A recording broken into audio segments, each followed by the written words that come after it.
Okay. अब देखो इसके बाद वाला ये जो तीन डेरिवेशन है वो बहुत इंपॉर्टेंट है। बीट्स के डेरिवेशन कई बार पूछ चुके हैं, analytical method to derive an expression for beats, ऐसा है, फ्रीक्वेंसी ऑफ बीट्स। ओके। अब इसके बाद वाला जो क्वेश्चन है वो क्वेश्चन आता है कि अगर एक स्टेशनरी वेव है या कोई भी एक स्ट्रिंग वगैरह है, तो उसमें हम लोग को फाइंड करना होता है कि उसकी फंडामेंटल फ्रीक्वेंसी और ओवरटोन्स के बारे में फाइंड करना होता है। ठीक है। फंडामेंटल फ्रीक्वेंसी क्या होती है? सबसे स्मॉलेस्ट फ्रीक्वेंसी, यानी फर्स्ट वेव जब बनती है, सिर्फ एक वेव, उसको बोलते हैं फंडामेंटल फ्रीक्वेंसी। और उसके बाद जो होता है उसको हम लोग बोलते हैं ओवरटोन। ओके। चलो, अब समझाने के लिए, जैसे अब इसमें दो केस है। पहला केस तो ये है कि एक पाइप है जो दोनों साइड से ओपन है, और एक पाइप है जो वन साइड से ओपन है और दूसरी साइड से क्या है, क्लोज है। ओके। और इसमें हम लोग को फ्रीक्वेंसीज बनानी है। अब ऑप्शन ये है क्या, ये पहला जैसे एक साइड से ओपन है, जो भी साइड ओपन होती है ना वहां पे हमेशा याद रखना है कि वहां पे एंटी नोड आना चाहिए। जो साइड ओपन होती है वहां पे एंटी नोड आना चाहिए। अभी समझो ये वाला ओपन है, तो ओपन साइड में क्या आना चाहिए, एंटी नोड आना चाहिए। ओके। अब और मैं बना दूं तो ये मेरा क्या हो गया, ये नोड। अब ये क्लोज साइड है तो वहां पे भी नोड आना चाहिए, थोड़ी रॉन्ग डायग्राम बट चलेगा। क्लोज साइड पे नोड आना चाहिए, ये बात याद रखो। और ओपन साइड पे एंटी नोड आना चाहिए। अभी यहाँ पे दोनों साइड ओपन है, तो यहाँ दोनों साइड क्या आएगा, एंटी नोड आएगा। ओके। अब ये जो फर्स्ट वाला जो छोटा वाला पार्ट है ना, ये जो सिर्फ फर्स्ट वाला पार्ट है, ये फर्स्ट वाला पार्ट, इसको ही बोलते हैं फंडामेंटल फ्रीक्वेंसी। एकदम सिंपल। ओके। ये जो फर्स्ट वाला पार्ट है एकदम स्टार्टिंग फ्रीक्वेंसी, उसको फंडामेंटल फ्रीक्वेंसी होती है। अच्छा, फंडामेंटल फ्रीक्वेंसी फर्स्ट जो होती है उसको फंडामेंटल बोलते हैं। अभी फंडामेंटल के पास सेकंड फंडामेंटल भी, सेकंड फ्रीक्वेंसी आ सकती है, थर्ड फ्रीक्वेंसी आ सकती है। ये सबको हार्मोनिक बोलते हैं। ओके। ये जो है, समझो इतना मैंने पार्ट किया, ये फर्स्ट हार्मोनिक हो गया, फर्स्ट हार्मोनिक, और उसी को फंडामेंटल फ्रीक्वेंसी बोलते हैं। ऐसे ये वाला पार्ट भी फर्स्ट हार्मोनिक। उसके बाद ये यहां तक क्या हो जाएगा, सेकंड हार्मोनिक। और ये वाला इसके बाद वाला थर्ड हार्मोनिक। एक मिनट को, ये हार्मोनिक हो गया। ओके। हार्मोनिक और फर्स्ट हार्मोनिक क्या होता है, फंडामेंटल फ्रीक्वेंसी होती है, ये याद रखना है, राइट। बट अब इसके बाद अगर ओवरटोन की बात करूं मैं, तो ओवरटोन क्या होता है, तो फर्स्ट हार्मोनिक या फर्स्ट फंडामेंटल फ्रीक्वेंसी को छोड़ के जो नेक्स्ट फ्रीक्वेंसी होती है, यानी जो सेकंड हार्मोनिक है, वो फर्स्ट ओवरटोन होती है। यही क्या है, फर्स्ट ओवरटोन। ओके। उसके बाद वाली सेकंड ओवरटोन। तो ये हम लोगों को याद है। ओके। अब इसमें एक और चीज होती है कि ये जो हाफ वेव है ना, उसका हमेशा डिस्टेंस जो होता है वो होता है लैम्डा अपॉन 4। तो और हाफ वेव का कितना डिस्टेंस होगा, लैम्डा अपॉन 4। और हाफ वेव का लैम्डा अपॉन 4। इसमें क्वेश्चन ये पूछता है कि बताओ एक एंटी नोड और दूसरे एंटी नोड के बीच में कितने का डिस्टेंस है। नहीं, लैम्डा में कौन सा लैम्डा? ये एक एंटी नोड है, ये दूसरा एंटी नोड है। हाँ देखो, ये एक एंटी नोड है, हमने ये एक एंटी नोड और ये वाला एक एंटी नोड, तो इसके बीच में लैम्डा बाय 4 यानी 2 लैम्डा बाय 4। यानी अगर मैं कट करूं तो वो जाएगा लैम्डा अपॉन 2 का डिस्टेंस। ओके। तो ये याद रखना, या फिर बोलेगा दो नोड्स के बीच में कितने का डिस्टेंस है, ये एक नोड ये एक नोड, समझा, तो समझना है। अब इसके बाद हम लोग को क्या करना होता है, हम लोग को फाइंड करनी होती है फ्रीक्वेंसी। फ्रीक्वेंसी को एन से डिनोट करते हैं, तो फंडामेंटल फ्रीक्वेंसी फाइंड करनी होती है, फिर फर्स्ट ओवरटोन फाइंड करनी होती है जिसको N1 बोलते हैं, और लास्ट में सेकंड ओवरटोन फाइंड करनी होती है। बस ये तीन करना है। ओके। अब ये दोनों ही केस में करना है, यानी एक ओपन एट वन एंड में भी करना है और ओपन एट बोथ एंड में भी करना है। ओके, मैं फटाफट बता देता हूँ। पहले क्या है, बहुत सिंपल है, बहुत सिंपल है। ओके। हम लोग को पहले, सबसे पहले हम लोग क्या करते हैं, ओपन एट वन एंड वाला करते हैं। अब फर्स्ट वाला बनाना है तो एक ही बनाऊंगा मैं, ओपन एट वन एंड। ये एक साइड से ओपन है, तो ये मैंने फर्स्ट वाला बनाया। तो एक एंड ओपन है तो दूसरा एंड क्लोज होगा ऑब्वियसली, तो ये बंद है। अच्छा, ये डिस्टेंस ये कितना होगा, ये हो जाएगा लैम्डा बाय 4। और इसी को क्या बोलते हैं, एल बोलते हैं, इस कैपिटल एल, नहीं स्मॉल एल, सॉरी, इसको स्मॉल एल से नोट करते हैं। ओके। तो मेरा एल कितना है, L is equal to lambda upon 4। तो लैम्डा क्या होगा, lambda is equal to 4L। इतना हो गया पहली चीज। एक फॉर्मूला है क्या, V is equal to N lambda. ये फॉर्मूला बहुत बेसिक है, कैसे आता है मैं बता सकता हूँ बट अभी रहने दो, या बता दूं पहले। वेलोसिटी क्या होती है, velocity is equal to distance upon time. बता देता हूँ फटाफट, okay. But one upon time क्या होता है? वन अपॉन टाइम होती है फ्रीक्वेंसी। तो यहाँ पे वन अपॉन टाइम है, तो वो जाएगा फ्रीक्वेंसी इनटू डिस्टेंस। क्योंकि टाइम तो चला गया ना, वन अपॉन टी यानी फ्रीक्वेंसी। अब फ्रीक्वेंसी को किससे डिनोट करते हैं? एन से। डिस्टेंस को वेव में किस पर डिपेंड करेंगे? लैम्डा से। तो v इज इक्वल टू क्या हो गया? N lambda. ऐसा छोटा सा फॉर्मूला है, ओके। अब इसके बाद क्या हो गया? v is equal to N lambda हो गया। तो लैम्डा की वैल्यू कितनी मिली मुझे? 4l। तो v is equal to N 4l, okay. ये पहली फ्रीक्वेंसी है तो उसको एन एफ बोलेंगे, फंडामेंटल फ्रीक्वेंसी। अभी मुझे फंडामेंटल फ्रीक्वेंसी निकालनी है तो इसको नीचे ले लूंगा, तो v is upon 4l is equal to N F. तो ये मुझे पहला यानी ओपन एट वन एंड। तो यहाँ पे क्या आएगा? फंडामेंटल फ्रीक्वेंसी, फंडामेंटल फंडामेंटल कपड़ा का है, ओके। ये फंडामेंटल फ्रीक्वेंसी होगी, फ्रीक्वेंसी।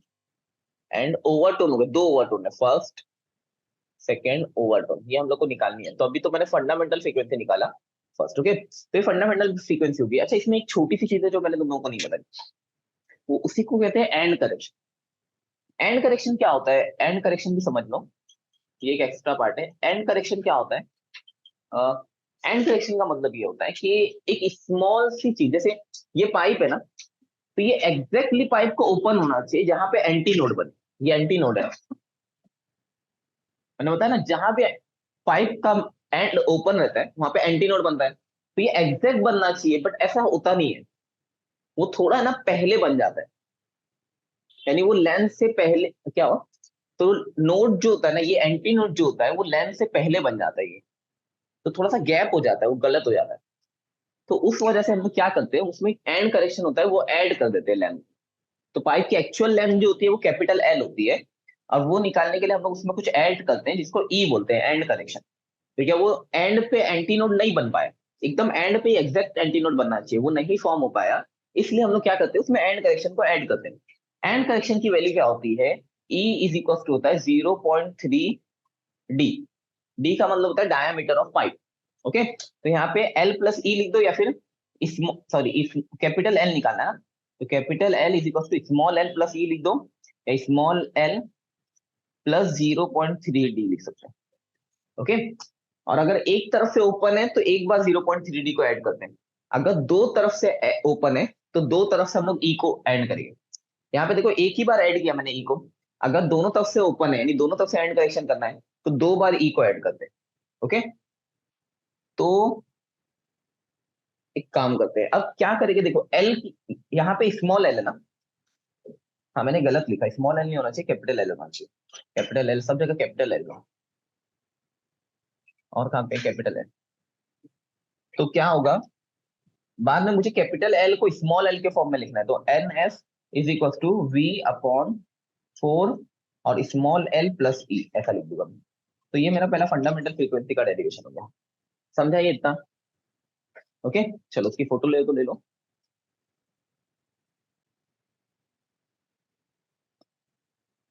अब इसके बाद वाला जो टॉपिक है, फंडामेंटल फ्रीक्वेंसी के बाद वाला, वो होता है फर्स्ट ओवरटोन का। फर्स्ट ओवरटोन नहीं, फंडामेंटल फ्रीक्वेंसी के बाद जो आती है, समझाने के लिए ये सेकेंड हार्मोनी बोलते हैं इसको। तो ये मैं पहले एक बना मैंने एंटी नोड बनाया, बट ये वन एंड क्लोज्ड है तो क्लोज कर दिया मैंने इसको, और ये यहां तक मेरा हो गया। ये क्या हो गई? First overtone, okay. ध्यान दो, चलो। अब ये फर्स्ट ओवरटोन होगी तो ये लेंथ कितनी होगी? Lambda by 4। फिर इसका हाफ पकड़ूंगा तो ये भी कितना हो जाएगा? Lambda by 4। और एक हाफ पकड़ूंगा तो लैम्डा बाय 4। ये पूरा मेरा कैपिटल एल हो जाएगा। एक लैम्डा बाय 4, दो, तीन, तीन लैम्डा बाय 4, तो एल इज इक्वल टू जाएगा 3 लैम्डा बाय 4। लैम्डा निकालना है तो इसको इधर ले लूंगा, तो lambda equal to 4l upon में 3। ये मुझे लैम्डा मिल गया। तो मुझे पता है v क्या होता है, v इज इक्वल टू होता है n लैम्डा, ओके। तो v वैसे ही लिखूंगा, n भी वैसी, और लैम्डा की जगह क्या लिखूंगा मैं? 4l upon 3, 4l upon 3। मुझे n निकालना है, सबको इधर साइड लेके जाऊंगा, तो v 3 ऊपर चले जाएगा डिवीजन में, तो ये 4 नीचे चले जाएगा। 4 sorry 4l is equal to n हो गया फंडामेंटल। n1 बोलते हैं इसको, क्यों N1 बोलते हैं? क्योंकि ये फर्स्ट ओवरटोन। अब इसके बाद क्या होगा, देखो ये तो मेरा हो गया derivation, but small L capital L की जगह हम लोग लिखते हैं 3v/4 स्मॉल एल प्लस ई। ये हो गया मेरा N1। ओके, ये डेरिवेशन हो गया। अच्छा देखो ये दोनों में क्या सिमिलरिटी है, देखो यहाँ पे एन एस है, यहाँ पे देखो v है, यहाँ पे भी v है, यहाँ पे 4l प्लस ई है, यहाँ पे भी 4l प्लस ई है, बट ये 3 नहीं है, समझा? तो ये क्या होता है, अगर मैं ऐसा लिखूं कि N1 जो है वो इक्वल होता है 3NF, तो ये रिलेशन होता है। ये जो फर्स्ट ओवरटोन है वो 3 टाइम्स है फंडामेंटल फ्रीक्वेंसी के, इसमें pipe open eight one and. Okay, चलो अब दूसरे की बात करते हैं।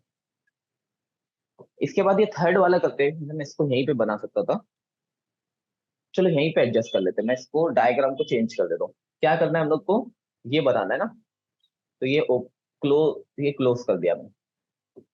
ओके, तो ये हो गया, देखो ये फर्स्ट फंडामेंटल थी, अब ये फर्स्ट ओवरटोन हो गई, अब ये सेकेंड ओवरटोन हो गई, समझा? अब इसमें क्या होगा, देखो ये क्या है, λ/4, ये भी λ/4, ये भी λ/4, ये भी λ/4, और ये भी λ/4, तो कितने हो गए λ/4? तो L इक्वल टू हो जाएगा L = 5 λ/4, इसे लैम्डा निकालूंगा तो इधर multiply 4L/5 is equal to गया लैम्डा, तो लैम्डा मुझे मिल गया। फिर V is equal to N lambda, तो V वैसे ही N वैसे ही, लैम्डा की जगह मैं लिखूंगा 4L/5, अभी N निकालना, सबको इधर लेके जाऊंगा तो 5V/4L is equal to N, यहाँ पे N2 लिखेगी क्योंकि ये सेकेंड ओवरटोन है। ओके, अब क्या होगा ये, तो देखो यहाँ पे भी, अच्छा 5/4 L की जगह स्मॉल l प्लस ई, और ये V वैसी इज इक्वल टू N2। अभी देखो सेम है सब, अब नीचे 4L+E है, ऊपर V है, सिर्फ पे 5 एक्स्ट्रा है, तो मैं ऐसा लिखूंगा N2 is equal to 5NF, और ये हम लोग के तीनों के डेरिवेशन हो गए। ओके, चलो इधर जो छूट गई है, कि देखो क्या हो रहा है, देखो ये दो दो से बढ़ रहा है, देखो यहाँ पे जो था NF तो है, यहाँ पे देखो N1 जो है वो 3NF हो गया, और उसके बाद दो बढ़ के N2 क्या हो गया, 5NF हो गया।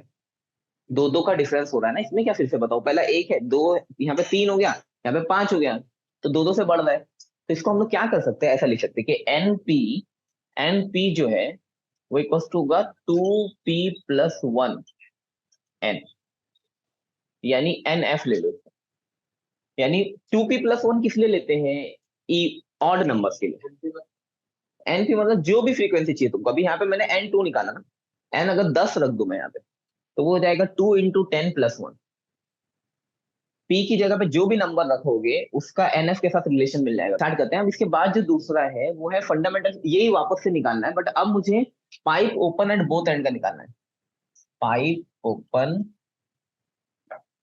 Eight both and.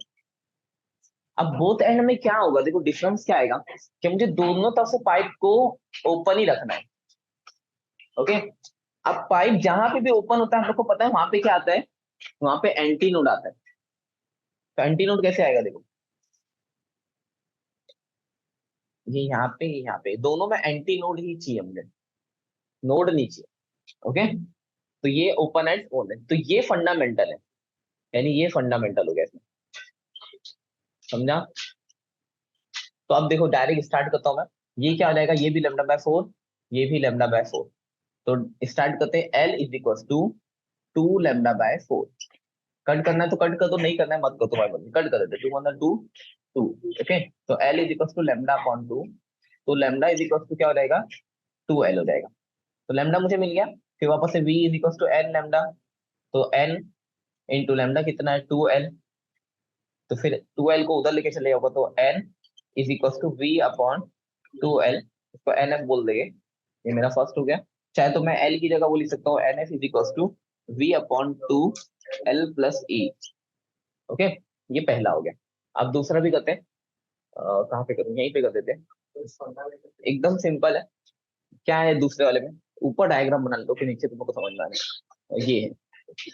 तो अब ये पहले इधर ओपन, बट अब फर्स्ट नहीं है, सेकंड है, तो यहाँ पे दूसरा, ओके, तो ये हो गया सेकंड, ये सेकंड या फिर और फर्स्ट ओवरटोन,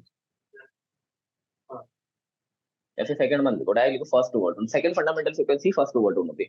तो फर्स्ट ओवरटोन क्या होगा, अब इसको निकालना है तो वापस से सेम चीज, यहाँ पे lambda by 4 lambda by 4 lambda by 4 lambda by 4, तो कितने हो गए lambda by 4 lambda by 4 lambda by 4 और लैम्डा अपॉन 4, कितने हो गए 4 लैम्डा बाय 4, ये हो जाएगा 4 लैम्डा बाय 4 क्या इक्वल्स टू एल, तो ये 4 4 कैंसिल, तो L is equals to lambda हो गया। फिर वी इज इक्वल्स टू क्या होता है एन लैम्डा, तो V is equals to N into L, तो एल इधर चले जाएगा, तो V by L is equals to N. अभी प्रॉब्लम क्या है कि यहाँ पे 2 था और यहाँ पे 2 नहीं है, तो थोड़ा अलग लग रहा है, तो एक काम करते हैं ये दोनों को 2 2 से मल्टीप्लाई डिवाइड कर देते हैं, ऐसे समझने के लिए। ओके, क्यों ये क्यों कर रहा हूँ मैं समझाता हूँ, देखो ये n1 है अपना। ओके, क्यों ऐसा किया मैंने कि देखो, अब देखो जरा ध्यान दें, यहाँ पे v अपॉन 2l है, यहाँ पे भी v अपॉन 2l है ना, बट यहाँ पे 2 आ रहा है, तो ऐसा लिख सकते हो कि n1 is equal to 2ns। समझ में आ रहा है, देखो v 2v अपॉन 2l की जगह 2l प्लस E is equal to n1। ये देखो यहाँ पे भी 2l प्लस ई है, यहाँ पे भी 2l प्लस ई है, यहाँ पे भी v है, यहाँ पे भी v है, ठीक है, 2 एक्स्ट्रा पार्ट है, तो 2 एक्स्ट्रा पार्ट यानी मैं बोलूंगा कि ns में अगर मैं 2 से मल्टीप्लाई करूँ तो मुझे n1 मिल जाएगा। ओके, तो ये दूसरा हो गया। अब इसके बाद थर्ड वाला, थर्ड वाले का और बड़ा डायग्राम आने वाला है, तो क्या होगा,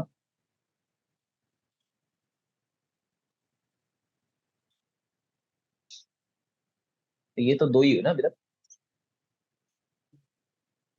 ओके, तो ये होगा, ये होगी सेकेंड ओवरडो, तो ये लैम्डा बाय 4 1 2 3 4 5 6, तो डायरेक्ट मैं लिख दूंगा L is equal to 6 lambda by 4, cut करते हैं 2 से, तो 2 3 दा 2 2 दा, तो L is equal to 3 lambda by 2, ये लैम्डा निकालना है तो सबको उधर देते हैं, तो 2L upon 3 is equal to lambda, lambda मुझे मिल गया। इसके बाद V is equal to n lambda, तो n की नहीं पता मुझे, लैम्डा कितना है 2L अपॉन 3। ओके, इसको उधर लेके जाऊंगा, तो 3V upon 2L is equal to n2, वैसे n2 लिखना है हमने छोटा सा, क्योंकि ये सेकंड ओवरटोन है। अब देखो V upon 2L, V upon 2L तो बार बार आ रहा है, इसको अगर वैसा लिखना है तो वैसा लिख दो, 3V अपॉन 2L यानी L प्लस E, और ये n2, तो ये रहेगा 3NF is equal to n2, तो ये मुझे रिलेशन मिल गया। अच्छा, अभी इसमें क्या होगा, उसमें 2p प्लस 1 लिखा था ना हम लोगों ने, np इज इक्वल टू, इसमें np इज इक्वल टू मेरे ख्याल से 2p आएगा बस, np is equal to p plus 1 n, sorry 2p नहीं है, np is equal to p plus 1 n, ये किस में होगा, pipe open at both end. अब इसके बाद एक चीज है जिसको बोलते हैं लॉ ऑफ स्ट्रिंग, ओके, या वाइब्रेटिंग स्ट्रिंग के लॉस क्या क्या, 3 लॉस है, वो लॉस को समझना बहुत इजी है, सिर्फ ऐसा लिखते हैं एन, एन क्या होता है frequency is equal to 1/2L root में टी अपॉन एम, ये सब क्या चीजें देखते हैं, एन क्या मतलब होगा फ्रीक्वेंसी, एल का मतलब क्या होगा लेंथ, एम का मतलब क्या आएगा mass of Bob, mass of Bob या वेट जो भी है, और टी का मतलब क्या होगा साहिल, टेंशन। ओके, ओके, अब देखो ये इसके लॉज है, क्या लॉज है, पहला लॉ, जो एन है वो डायरेक्टली प्रोपोर्शनल है किससे, रूट टी से, यानी टेंशन से। दूसरा लॉ, एन जो है वो इनवर्सली प्रोपोर्शनल है किससे, 1 अपॉन रूट एम से। थर्ड लॉ, एन जो है वो इनवर्सली प्रोपोर्शनल है किससे, एल से।